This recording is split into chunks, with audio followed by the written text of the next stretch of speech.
I have the privilege to pay a visit to Derick Streak of Diamond Pigeon Stud today, and what a phenomenal person and results Derick have.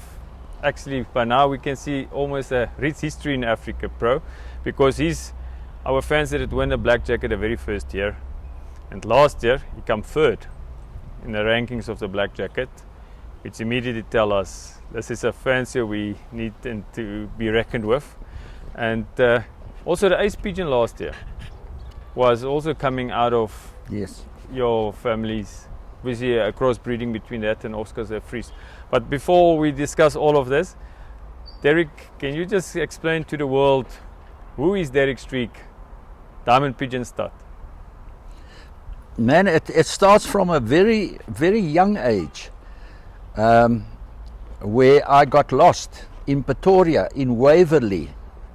And the afternoon, the guy were staying next door was a railway servant. He came home at 5 o'clock. Now from 2 o'clock until 5 o'clock, I was gone. Yeah. Police looked through every hole, every house, every building, wherever. How could this child vanish? Yeah. And the guy coming 5 o'clock from the railways, working there, found me in his pigeon loft. They looked everywhere except in his pigeon loft. He was a pigeon fancier. Yeah. And I was fascinated by the pigeons. And Yeah. he had a gate with a string and a weight on. When it opens, the weight pulls the gate closed Oh, yeah. again. And when I stood against the gate, it opened and I went inside and I couldn't come out. Wow. And that is, I think, where the pigeon sport started in my life. Till today, today we are close to 67 years later. Wow. Unbelievable. Yeah, and Derick, you travel the world as well. I know you have lots of products which we can discuss later as well for the pigeon sport, for fanciers on medicine side, on the seed side, for pets and so forth. But you've been to Belgium? Yes, in the 90s, early 90s, 1992, and then I went, we were on a visit, 3 friends from South Africa went over, and it Yeah. was lovely. And I met up with a guy called Willem de Zutter, Oh yeah. and we imported a hell of a lot of pigeons from him, came to Yes. South Africa, which was very good pigeons. Today I haven't got one of them. There's a little bit of the blood still in the lines. And then I went back in 1994 to work in his lofts for a period of 2 weeks. I stayed in his house and I had to clean the grit bowls.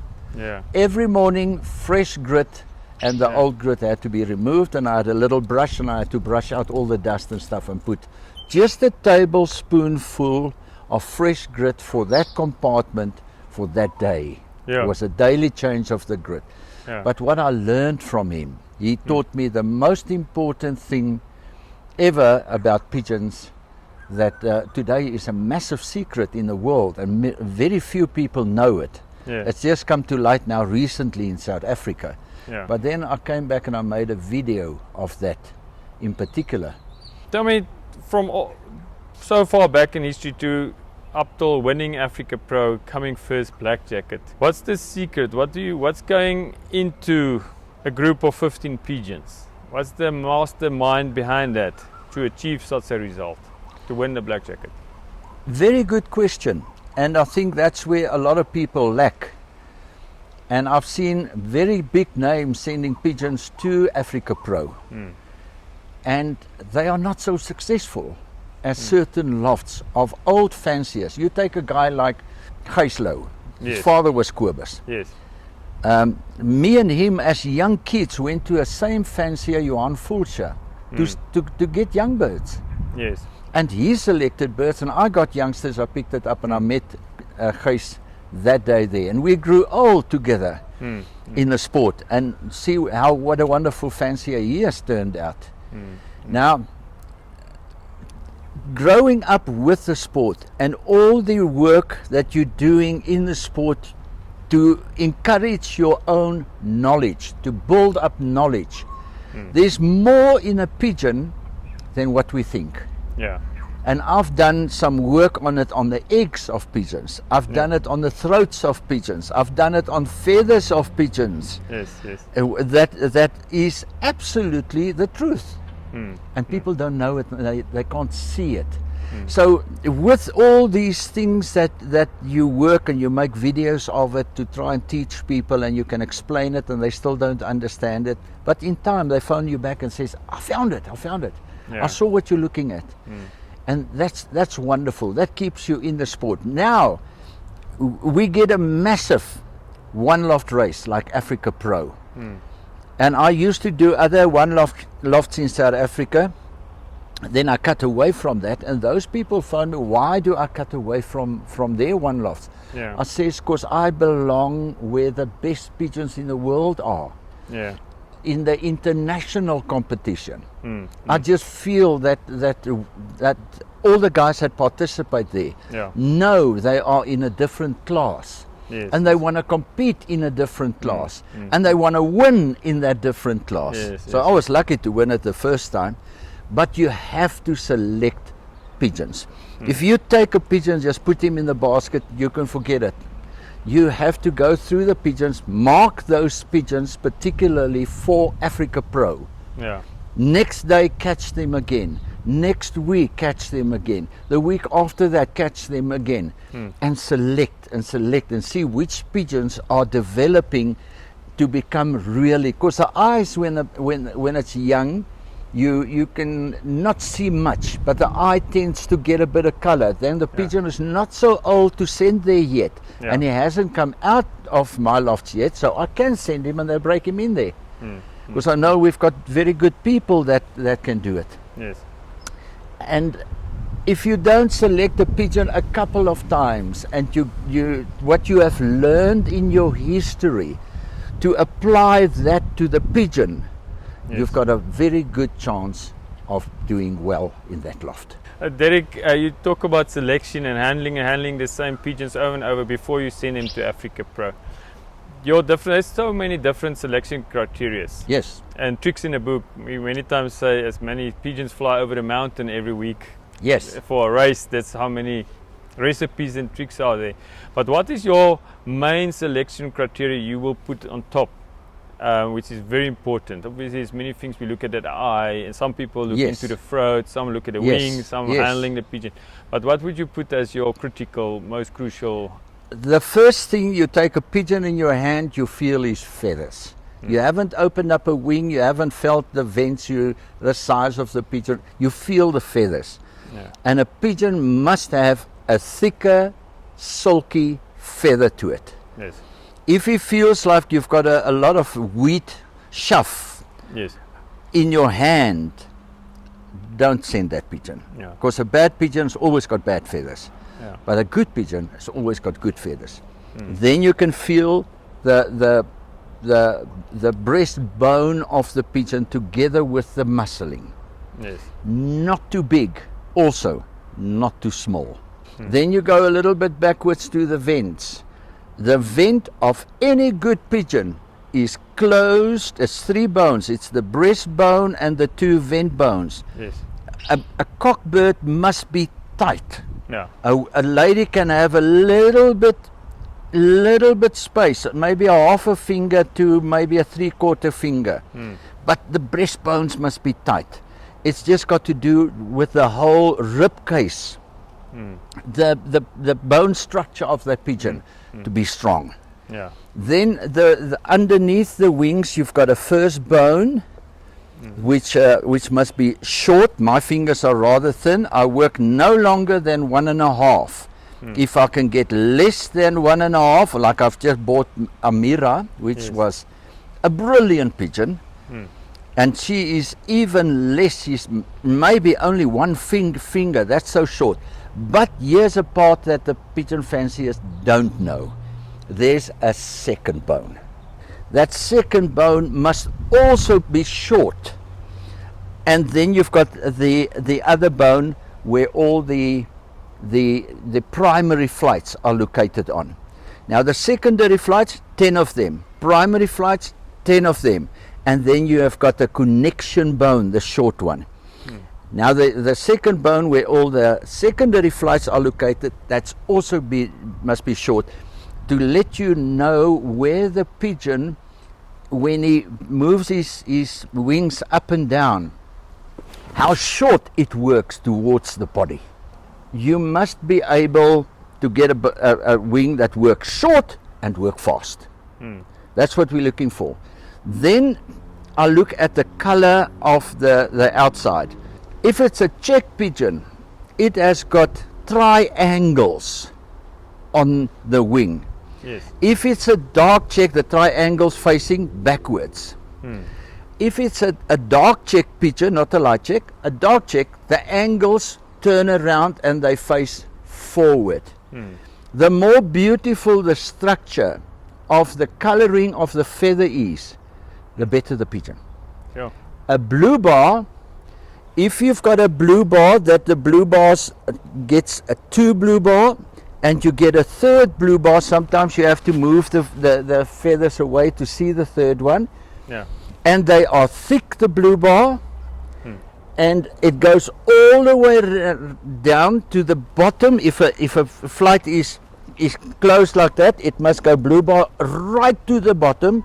Yeah. And when you open up the wing, you'll see the overspray, like you were spraying that pigeon.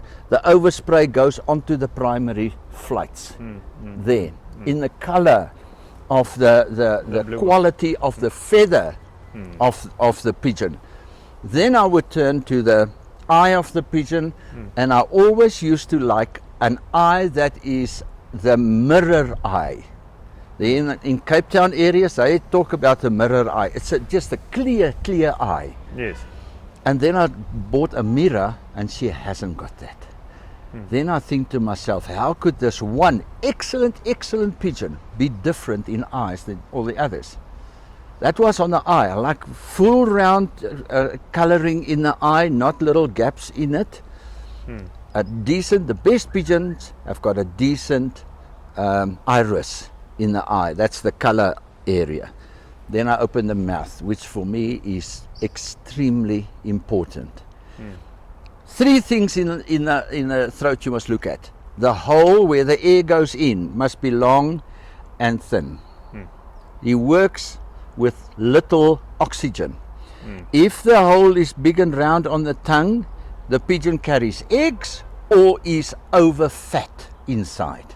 You would always open up that breast. Now when you wean them babies, they should all be reasonably nice and long. Inside the back of the throat, there's veins that you can see very clearly. If a pigeon has got no veins, it's not a good pigeon.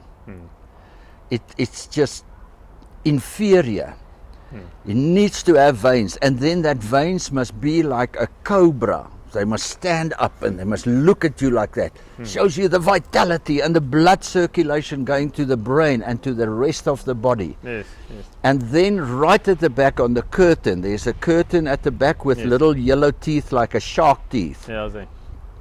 If those teeth are thick and strong like a great white, it will be a longer distance pigeon. Okay. If the triangle is big, it will be a longer pigeon, longer distance. And in between there's a slit. And the best you get those slit to close in a straight line, to close with beautiful flesh on the side, crisp, clear flesh on the side, and nice teeth. That is the pigeons you should have in your stock loft. Those. And if those little teeth are small, like a ragged tooth shark, it's more short distance. And that I found with Amira. She's got a very small one, straight in the center, small teeth, short distance, and she was a short distance. Wow. Derick, your genetics obviously proved themselves, your bloodlines. You win the first year Africa Pro, last year you come third overall, black jacket ranking, but more so also the ace pigeon of last year, bred by Dr. Bowden, was one of the pigeons he bought from you on the first year auction, on the Africa Pro auction, and he crossbreeded with those of Oscar de Vries from Canada. Can we just get more in detail depth information of what bloodlines you were breeding with? What worked for you? Yeah, I ordered some youngsters directly from Gabby van der Nabele, and they told me it would take 3 to 4 years before I'll get them. Then I learned that Bert de Snell in Quilsberg has got very good Gabbies. Yeah. I phoned Bertus and I bought his whole basic stock. For a lot of money, Bertus, but I love them. Yeah. There was the 370 and Golden Eye, which was the best two cocks ever to produce good ones in South Africa. I bought them both, and I bought a son of Bliksem of Gabby van den Mbele. He turned out to be wonderful. And a couple of other pigeons as well. There was maybe about 6 or 8 of them. And we bred them. Then the older pigeons, they got infertile. Some of them we gave away, but we had some babies, and we selected from the babies. Then from the Golden Eye line, if I've got it correct, came the pair that I sent to Africa Pro the first year. Yeah. There were 2 babies, a dark check hen, dark check cock. And the cock was just for me, just a better one. Yeah. And I sent him. But that was wonderful. And then there afterwards we already had Koopman pigeons, we had Janssen pigeons, the old Trip 2s. And we brought in the Gerings pigeons, Okay. which was excellent. Now this year I've got 2 Gerings, it's 50% Gerings. That's going to fly so well, because I can see on our tosses, the first birds landing is these 2 freckle white heads, Yes. and they're sisters. Yeah. And they every time they're right there. So are we going to have a good season? I think so, yes. Oh, fantastic. You also have a new addition. You just mentioned you bought Amira. Amira was ranked 2nd FCI, if I can remember correctly. Also in South Africa, gold medal winner. Ne? Yeah. And from Alwyn Bester. Yeah. Can you tell us more about Amira? Are you excited about that pigeon? And what's your plan for her? Is the offspring participating in Africa Pro this year? Man, you see, we wanna win a Africa Pro again.